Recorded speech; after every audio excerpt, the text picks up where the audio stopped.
Hello viewers, నమస్తే అండి. Welcome to Shyamala specials. ఈరోజు నేను మీకు ఈ పచ్చి బొబ్బాస్కాయతో హల్వా ఎలా చేసుకోవాలి అనేది చూపించబోతున్నానండి.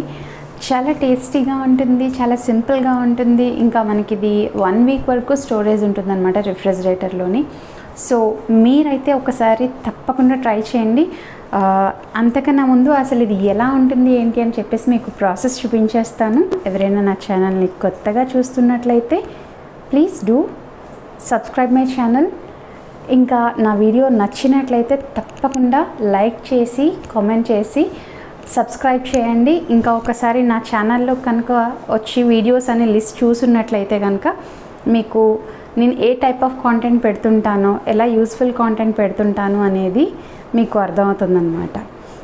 ఈ పచ్చిపప్పాస్కాయ పిల్ల తల్లులకి చాలా మంచిదండి. అంటే ఎవరికైతే ఫీడింగ్ మదర్స్ ఉంటారో వాళ్ళకు కూడా చాలా మంచిది. సో మీరైతే మిస్ అవ్వకుండా ఈ వీడియోని చివరి వరకు చూసేయండి. చూసి మీకు ఇంకా ఎలాంటి వీడియోస్ చేయాలి అనేది కావాలి అని అంటే ప్లీజ్ కామెంట్ సెక్షన్లో షేర్ చేయండి నాకు. So let's start the video. ముందుగా పచ్చి బొబ్బాస్కాయని తీసుకుని పైన ఉన్న చెక్కుని పీల్ ఆఫ్ చేసుకున్న తర్వాత బాగా వాష్ చేసి ముక్కల కింద కోసుకొని దాన్ని మనం ఈ విధంగా గ్రేట్ చేసుకోవాలి. ఈయన సన్నగా తురుముకున్న తర్వాత ఒక కడాయి తీసుకొని అందులో ఒక 2 స్పూన్ల నెయ్యి వేసి లో ఫ్లేమ్లో పెట్టుకొని ఒక గుప్పెడు కిస్మిస్, అదేవిధంగా ఒక గుప్పెడు కాజు వేయించుకుని పక్కన పెట్టుకోవాలి. చిన్న మంట పైన వేయించుకోవాలండి, లేకపోతే రెండు కూడా కొంచెం మాడిపోయినట్లుగా అయిపోతాయి. అందుకని ఇవి చిన్న మంట పైన వేయించుకుని పక్కకు తీసుకోవాలి. ఈ విధంగా పక్కకు తీసి పెట్టుకున్నాక అదే కడాయిలోని ఇప్పుడు మనం పక్కన తరిగి పెట్టుకున్న బొప్పాస్కాయ ఉంది కదండి, ఆ తురుమును మొత్తం కప్స్తో కొలుచుకుంటూ ఇందులో వేసుకుంటాం. అంటే ఏదన్నా ఒక కప్ తీసుకుని ఆ కప్తో ఎన్ని కప్పులు తురుము వచ్చింది అనేది మనం చూసుకోవాలి. నాకు ఇక్కడ 3 కప్పుల తురుము వచ్చిందండి. ఒకసారి కలుపుకొని ఇప్పుడు మూత పెట్టుకొని ఒక 5 నిమిషాల పాటు ఈ విధంగా మగ్గనివ్వాలి. ఇలా మనం బొప్పాస్కాయని మగ్గనివ్వటం వల్ల దీనిలో ఉన్న వాటర్ అంతా కూడా బయటకి రిలీజ్ అవుతుందండి. ఇక్కడ ఏమైనా మీకు పెద్ద పెద్ద ముక్కల్లాగా అలా ఏమన్నా తగిలితే అవి పక్కకు తీసేయండి. ఇలా ఒక 5 నిమిషాల పాటు బొప్పాస్కాయ ఈ విధంగా మగ్గించుకున్న తర్వాత కొంచెం మెత్తబడుతుంది. ఇప్పుడు 1 కప్పున్నర పాలు ఇందులో యాడ్ చేయాలి. ఇక్కడ కొలత ఎలా అంటే 1 కప్పుకి అరకప్పు పాలుని యాడ్ చేయాలండి. ఇక్కడ నాకు 3 కప్పుల బొప్పాయి తరుగు వచ్చింది కనుక 1.5 కప్పు పాలు నేను ఇక్కడ ఈ విధంగా యాడ్ చేసుకున్నాను. ఇలా యాడ్ చేసుకుని కొంచెం పాలు ఎగిరిపోయే వరకు కూడా మనం మీడియం ఫ్లేమ్లో పెట్టుకొని పాలని మొత్తం ఎగిరించుకోవాలి. ఈ విధంగా పాలల్లో బాయిల్ అయిన తర్వాత ఒక 5 నిమిషాల పాటు మనం మూత పెట్టుకోవాలి. మూత పెట్టుకొని తీసిన తర్వాత షుగర్ని యాడ్ చేసుకోవాలి.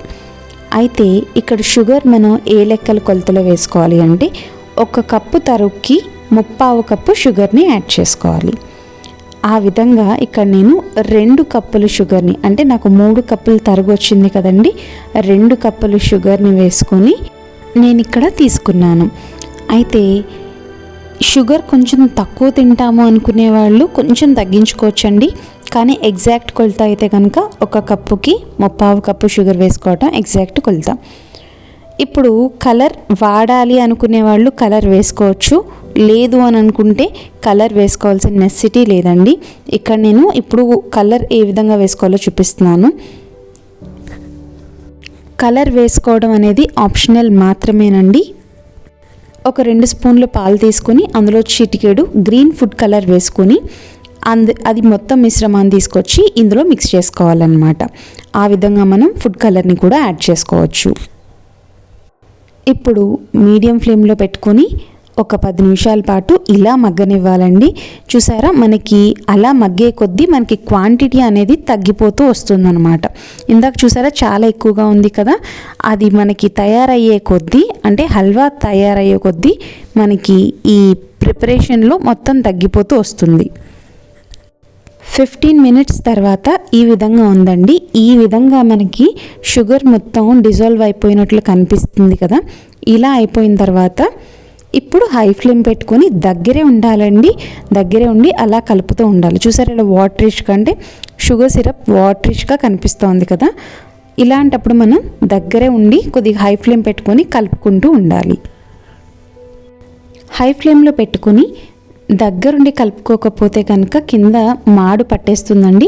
చూసారా ఈ విధంగా వచ్చిన తర్వాత మనం మొత్తం అంతా ఒకసారి స్ప్రెడ్ చేసుకుని మధ్యలో చిన్న హోల్లా చేసుకుంటే కనుక మనకి ఇక్కడ చూపిస్తున్న విధంగా చిన్నగా మధ్యలో సెంటర్లో హోల్లా పెట్టుకొని మనం నెయ్యిని యాడ్ చేసుకోవాలి. ఈ టైంలో మనం ఒక 2 టేబుల్ స్పూన్స్ నెయ్యి పడుతుందండి. అంటే మనకి ఇది 1 వీక్ పాటు బయటని అంటే ఫ్రిడ్జ్లో కాకుండా ఫ్రెష్గా ఉంటుంది. అందు గురించి ఇలా 2 స్పూన్ల నెయ్యి వేసుకొని ఇప్పుడు అలా కలుపుతూ ఉంటే చూసారా మధ్యలో మీకు కొంచెం లైట్ గ్రీన్లోనే ఇంకొద్దిగా వైటిష్నెస్ వచ్చినట్టుగా బబుల్స్ కనిపిస్తున్నాయి కదా. చూడండి నేను మీకు ఇప్పుడు అది క్లియర్గా చూపిస్తాను. ఇలా మధ్యలో వైటిష్గా బబుల్స్లా కనిపిస్తుంది అన్నప్పుడు స్టవ్ ఫ్లేమ్ ఆఫ్ చేసుకుని మనం స్టవ్ మీద నుంచి దింపుకొని ఇది కంటిన్యూస్గా కలుపుకోవాలి. అప్పుడు చిక్కగా దగ్గరికి మనకి హల్వా ప్రిపేర్ అయిపోయినట్లే. పైన మనం ఇందాక వేయించి పెట్టుకున్న క్యాష్యూ కిస్మిస్తోని మనం గార్నిష్ చేసుకోవచ్చు. లేదు అంటే ఈ విధంగా కొద్దిసేపు కలుపుకొని మనం ఇప్పుడే సర్వ్ చేసుకుంటాము అన్నప్పుడు అది తీసుకొని ఒక ప్లేట్లోకి సర్వ్ చేసుకున్నా పర్వాలేదన్నమాట. ఈ విధంగా మనకి 1 వీక్ పాటు బయట స్టోర్ ఉంటుందండి. ఒకవేళ ఇంట్లో ఎక్కువ వేడిగా ఉంటే మాత్రం అప్పుడు ఫ్రిడ్జ్లో పెట్టుకోండి, లేదంటే ఫ్రిడ్జ్లో పెట్టుకునే నెసెసిటీ ఉండదు. ఇది పిల్లలకి పెద్దలకి అందరికీ ఎంతో ఉపయోగపడే బొప్పాయి హల్వా. మీకు ఈ వీడియో నచ్చినట్లయితే తప్పకుండా లైక్, షేర్ అండ్ సబ్స్క్రైబ్ చేయండి. Thanks for watching Shyamla specials.